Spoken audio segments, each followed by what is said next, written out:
I believe in having Roth IRA money early, middle, and late. You can never have enough Roth IRA money.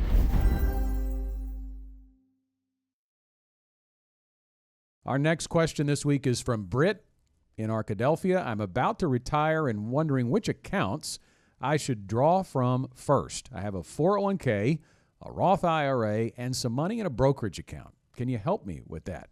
Yes, we can, Britt. This is part of the Ready to Retire process too, but let's kind of dig down on answering this question from Britt, because we really can, I guess, tackle this from two sides, John. When you start thinking about which accounts to take retirement income first, I think the main reason people typically ask this question is they're worried about taxes. Yeah, I think they are definitely worried about taxes, and the sequence in which you access your accounts can make a huge difference.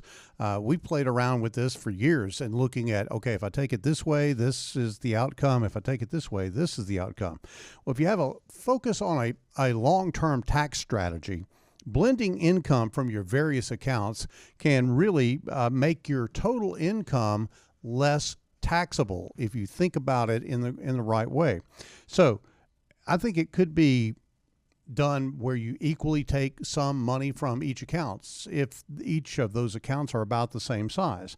But as a general rule, we never recommend liquidating equities on a systematic basis. So this is really important about how those accounts are invested as opposed to what type of accounts they are. The type of account really does foretell how much in tax you're going to pay on that account, but also you can really stump your toe if you're not careful. If you begin drawing money out of an equity-based account, you need to have those set up for income purposes. Yeah, that's the key here, Britt. It's not is important on how that account is taxed that you are withdrawing from as it is how that account is invested. So let me say it one more time. If you're worried more about taxes than your investment strategy, you could have a big problem in retirement. Both are important, but let's walk through why taking money from an equity account could be a problem. It's called sequence of return risk. So when you think about pulling money out of an investment account that could be losing value as you do it. We've had some disruption just in the last month here, right, of the market going down. What if you're withdrawing money, selling those assets as they're going down? Not a good idea in retirement. You want to control when you sell your equity. So in the Gen Wealth Ready to Retire process, the investment strategy on this part is very clear. You want your equity investments, John, to be long-term investments, investments you're not going to plan to sell for a lengthy amount of time, 10 to 15 years, in fact. So the money that you're taking, whether it's in a 401k or it's in a Roth or it's in a brokerage account, it matters more how it's invested. And the money you're taking from today should be invested in a very conservative fashion with little to no risk to principal. Absolutely. And there are some misplaced rules that I think we need to touch on, Scott, that really turn on how you would handle things like a Roth IRA. There is a school of thought that says leave that Roth IRA to grow for a long period of time, because the longer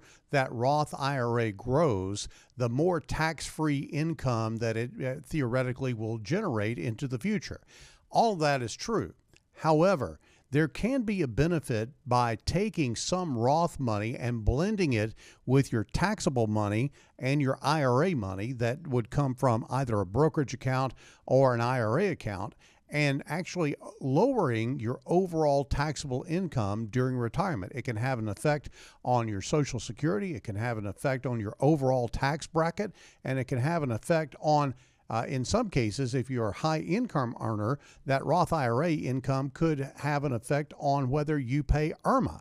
Now, I've joked on this show before about my Aunt Irma. I had an aunt, lived in Kentucky. Her name was Irma. And when I think about the IRRMA, or whatever the acronym is, that Medicare applies to their what is essentially means-tested premium for Medicare, a lot of people are not aware that if you have a certain amount of income, I believe it's over $209,000 of joint adjusted gross income in retirement, that you're going to pay more for your Medicare premium. And that's and can be a sizable amount more if you have over $500,000 a year in income. So those all kind of come into play, not just where should I take this money from, or should I take this account and defer it long term.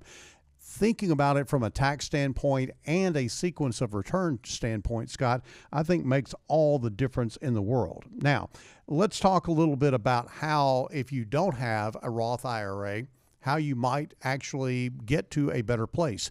Maybe you're 10 years out from retirement and you've got a lot of qualified money. You might begin to start doing some Roth conversions. And you do that in bite-sized pieces that don't get you into a higher tax bracket now, and that could create a pool of tax-free income that you'd like to have in retirement. Yeah, I believe in having Roth IRA money early, middle, and late. You can never have enough Roth IRA money. You always want Roth dollars because of the versatility and the flexibility of their usage, as John's already talked about. They can help keep your taxable income low. They can help you pull lump sums out for major purchases. Maybe you have to buy a new car. Maybe you just want to go on a trip. You don't have to worry about that withdrawal counting against your taxable income. So it's always a good idea to have Roth dollars and not just position them for the last bucket, if you will, the last place that you're going to take them from. Those conversions, again, need to be done carefully, though, too. We just had actually some new clients come in, and that was really top of mind for them. They were aware, John, of the possible IRMA that would be in play for them because of their income, not now, but later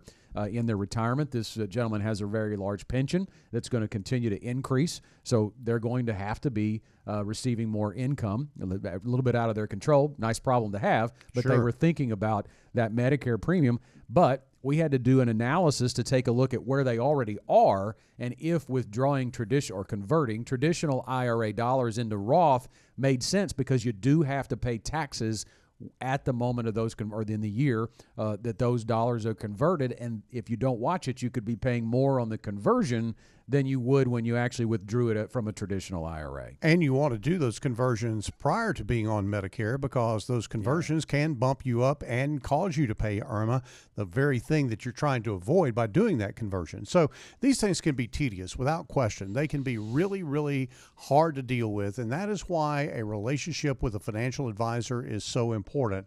The financial advisor kind of lives in these weeds, so to speak. It's not something that the average guy, really sits down and thinks about and coordinates all of this and understands how it all the details work. But discussing the benefits with your advisor can potentially get you to a lower taxable income. But again, it has to be done very carefully and with the entire picture, not just focused on, hey, can I get some Roth conversions going? You have to think about the consequences of those conversions along the way. Hope that helped, Britt. If you've got questions for the Get Ready for the Future show, call or text them to us to 501-381-5228. We'll get your question